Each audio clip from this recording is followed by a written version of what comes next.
Hello, beautiful people. What is up? Hi, how are you?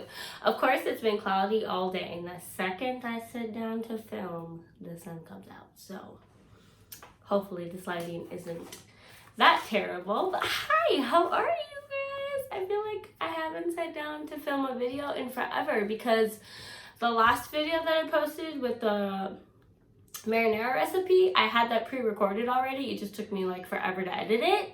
So I haven't filmed an actual video in like a month. It feels so weird, but I'm back and better than ever. And I decided to come back with a plant care video. Now, don't judge me, okay? She was perfectly detangled, and then I kind of I had it hanging in a macrame, and I had to take it out, and now it's all tangled again. But it's okay. I'll wait till I put her back in the macrame, and then we'll detangle her again and go from there. But this is going to be in case you don't know what plant this is, a string of hearts care plant video. Rule number 1, don't let it get all tangled like this. Do as I say, not as I do. Know what I mean? So yeah, we're just going to hop in with the plant care video, and without further ado, let's just get started. So the string of hearts was discovered in the late 1800s in southern Africa. That's where it originated from, and it has many nicknames. It's also known as the rosary vine, chain of hearts, Chinese lantern, all that jazz. And it's actually probably, in my opinion at least, take this with a grain of salt, but I think it's one of the most easiest plants to care for ever, because I literally just have it in this south-facing window. Now, you don't want to have any direct sunlight on it, because too much direct sunlight could actually burn the leaves. So you don't want to have direct sunlight on it, but you do want it where it has bright light. The more bright light it has, the more it's going to grow, and it actually doesn't do well in dimmer light situations. It is succulent-like, so just think wherever you would have your succulents, have your string of hearts as well. So with that being said, the soil conditions would be more of a cactus-like soil. They do like to have well-draining soil. They don't like to sit in water. So just make sure that the soil that you use for it is well-draining. As I said, keep it in bright, indirect light. The temperature, I would keep it between 80 and 85 degrees Fahrenheit. She likes to be warm, okay? She likes to be warm, doesn't like to be cold. And it will slow down growth in the winter. It's still going to grow, just at a much slower speed. Unlike most succulents that just go dormant in the winter, it will still grow.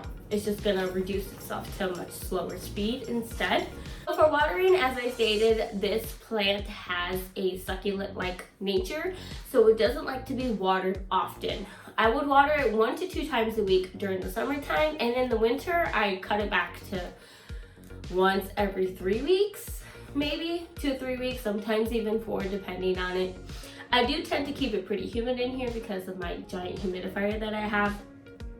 But in the winter, I would reduce the watering to once every 2 to 3 weeks.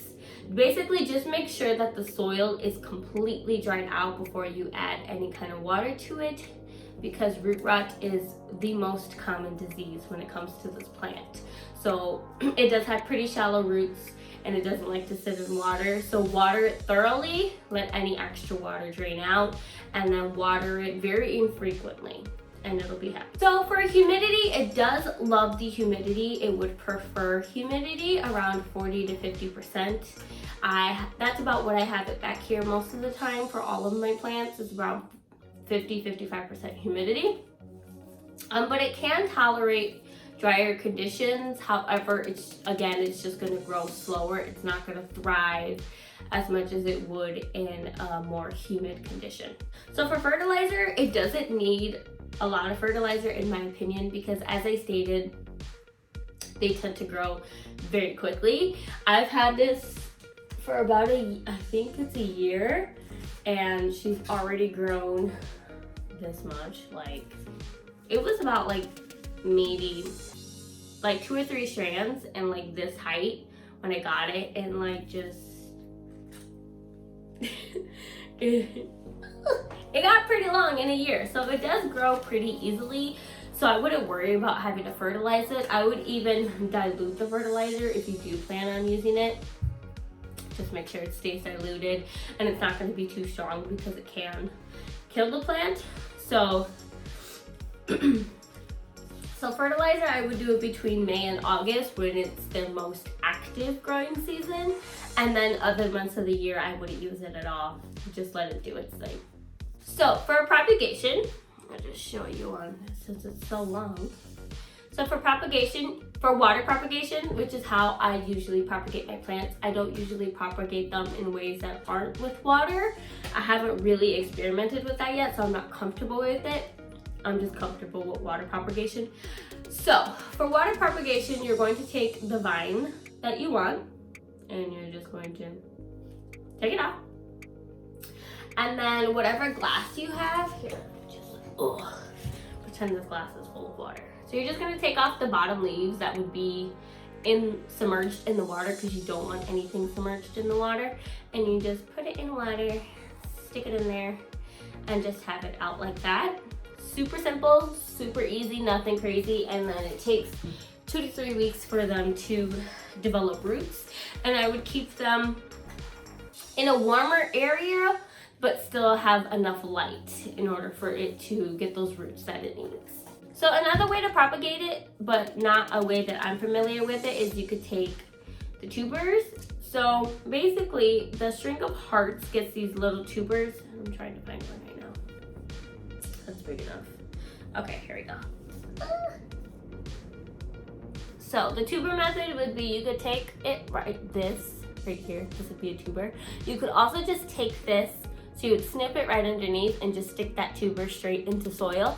And you can also propagate it that way as well. Like I said, I just haven't experimented with it, but I have heard lots of success stories that way as well. And tubers are a good thing on your string of hearts. Like, don't think it's anything bad if you do see these little balls on them. They can get even bigger than that too. If you have tubers, that's signs of a healthy plant. And it does also flower. I don't think I have many flowers left down here. Let me try to find one. Well, I don't have many flowers left down here because, you know, it's the end of the summer. But these are what the flowers look like. So it does also flower. They get a lot of flowers actually in the summertime. They're very pretty too, and they smell good. But yeah, so tubers and flowers are signs of a healthy plant. It means that your string of hearts is thriving. And then what you can also do when you propagate it, so mine's is kind of one side. So what else you could do when you propagate it, mine's is kind of one-sided, but you could also take propagations and like fill it on the other side of the soil. So that way it's more full all around versus full in just like one side of the pot. You could also do that as well. You could do it with the tubers, or you could wait till it gets some roots and then go ahead and stick it on the other side of the planter, so that way it's more full looking. I'm gonna have to do that because it is getting pretty long. So I'm gonna have to propagate it and start filling out the plants, that way it can look a little more full. And then also the cool thing about the leaves is, so they get very squishy. I guess you could say they get very soft when they need to be watered. So like this one, you see how it's perfectly open, it's firm. And then there's gonna be some that when they need to be watered, so when it needs to be watered, I just watered it before the video, so the leaves are fully. So you see how it's kind of like curved and it's very squishy, like it's very soft, and they kind of start to like curl in on themselves, and that's a good sign that it's okay to add water and that it needs it.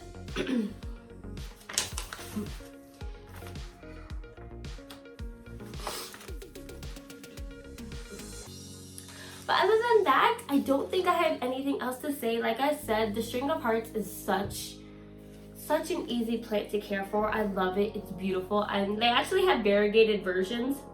I know this one looks slightly variegated, but they have ones that are even more variegated. They have the string of turtles. There's also the string of bananas that I have in my corner too.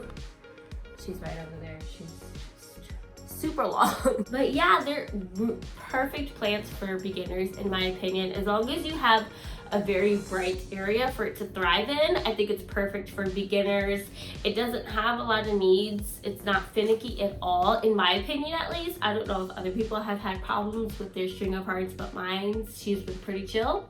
We're friends, we understand each other. And that's about it, guys. Thank you so much for watching. Please like, share, and subscribe if you haven't already, and I will see you in the next one. Bye.